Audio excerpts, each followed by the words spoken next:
आज हम करेंगे गणित मंजरी का chapter 2 exercise 2.1। Find the question 1 है find the degrees of the polynomial. हमें इन पॉलिनोमियल्स की डिग्री फाइंड आउट करनी है। ठीक है, अगर हमें पॉलिनोमियल्स की डिग्री निकालनी है तो उसके लिए पहले हमें ये पता होना चाहिए कि पॉलिनोमियल्स हमारे कितने टाइप के होते हैं, क्योंकि आपका बेसिक क्लियर होना भी ज़रूरी है।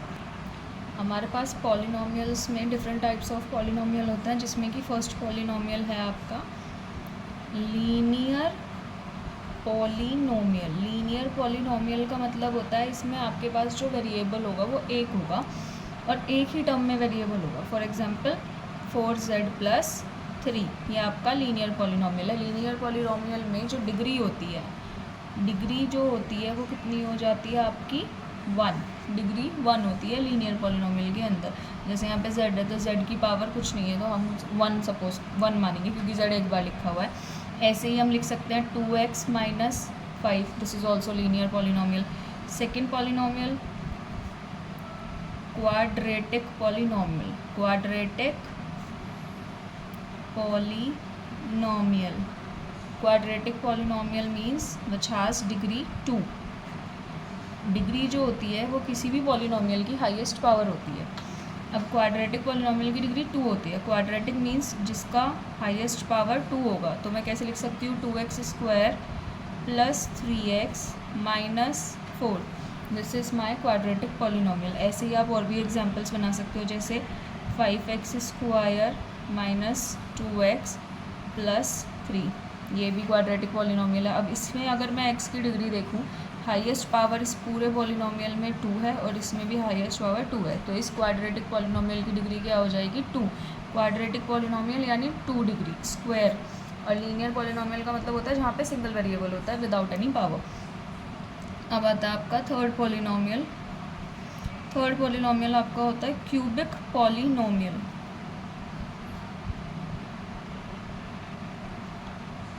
क्यूबिक पॉलिनोमियल में जो आपका डिग्री होता है वो 3 होता है।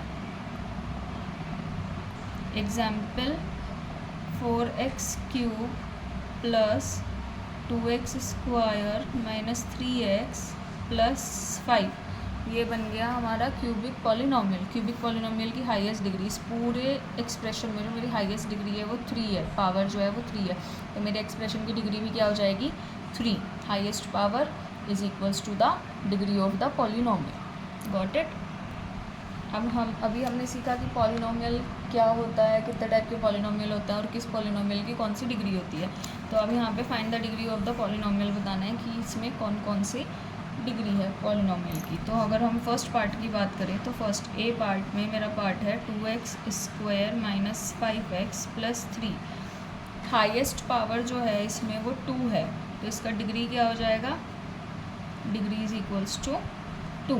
ऐसे ही अगर मैं बी पार्ट की बात, ऑल्सो वो उन्होंने पूछा नहीं है, बट हम ये भी अपने क्वेश्चन को सॉल्व करने के लिए हम माइंड में सोच सकते हैं कि ये कौन सा पॉलिनोमियल है, ये क्वाड्रेटिक पॉलिनोमियल है, ताकि आपको डिफरेंट टाइप ऑफ पॉलिनोमियल्स भी लर्न हो।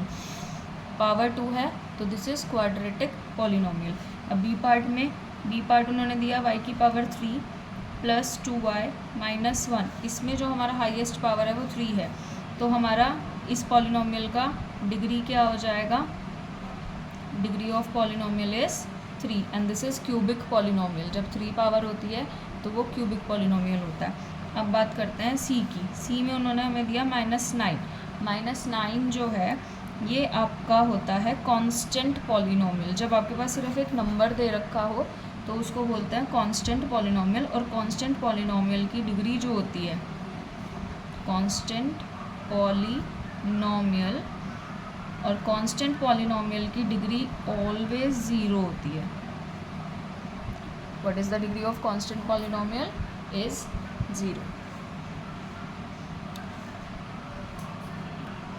अब हमारा फोर्थ पार्ट है 4z - 3। इसमें हमारा हाईएस्ट डिग्री जो है, z की पावर कुछ नहीं है तो हम क्या 1, z 1 टाइम लिखा है इसलिए z की पावर 1, तो डिग्री क्या हो जाएगी इस पॉलिनोमियल की, डिग्री हो गई आपकी 1 and this is what kind of polynomial, this is linear polynomial. यहाँ पे z की पावर 1 है तो ये लीनियर पॉलिनोमियल कहलाएगा।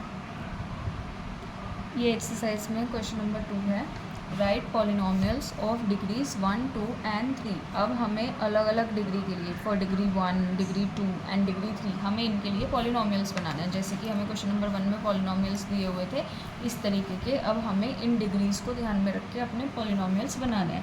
तो फर्स्ट उन्होंने दिया है हमें 1, यानी कि हमें डिग्री 1 के लिए बनाना है। और 1 जो डिग्री होता है वो कौन से पॉलिनोमियल का होता है? लीनियर पॉलिनोमियल का। तो जिस भी पॉलिनोमियल में डिग्री 1 होती है तो हम क्या लिख सकते हैं? डिग्री 1 कौन से पॉलिनोमियल का होता है? Linear polynomial.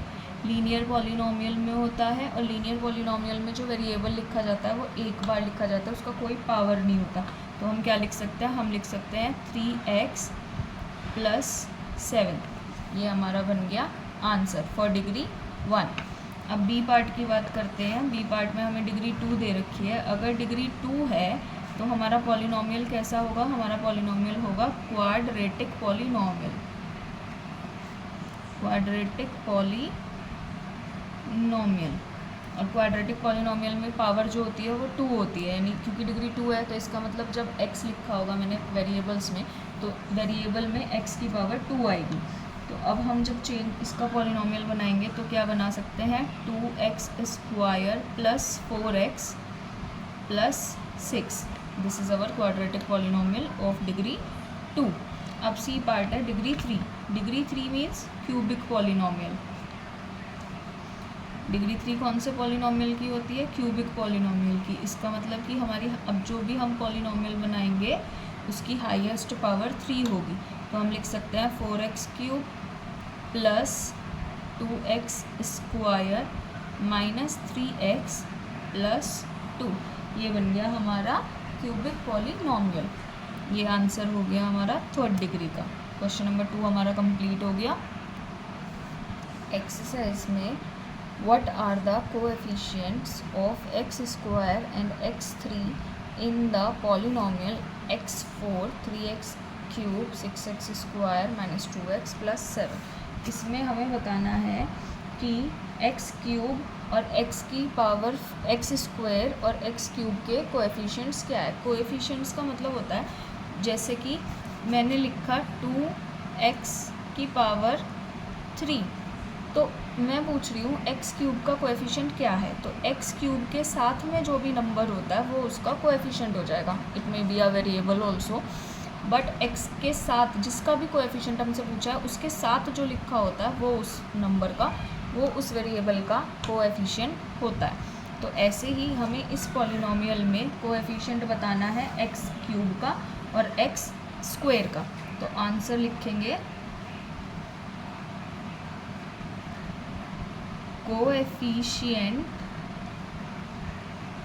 Of x²। पूरे पॉलिनोमियल में x² का कोएफिशिएंट कहाँ है? तो यहाँ x² लिखा है। x² के साथ में उन्होंने कौन सा नंबर लिखा है? उन्होंने 6 लिखा है। तो x² का कोएफिशिएंट क्या हो जाएगा? +6। एंड कोएफिशिएंट ऑफ x³, अब हमें देखना है x³ के साथ कौन सा नंबर है। तो x³ के साथ आपका नंबर है 3 और 3 के साथ माइनस का साइन है, तो हम लिखेंगे -3। This is the answer of question number 3। Question number 4 कहता है what is the coefficient of z in the polynomial 4z³ + 5z² - 11। तो क्वेश्चन के अंदर जो उन्होंने हमें पॉलिनोमियल दिया है, पॉलिनोमियल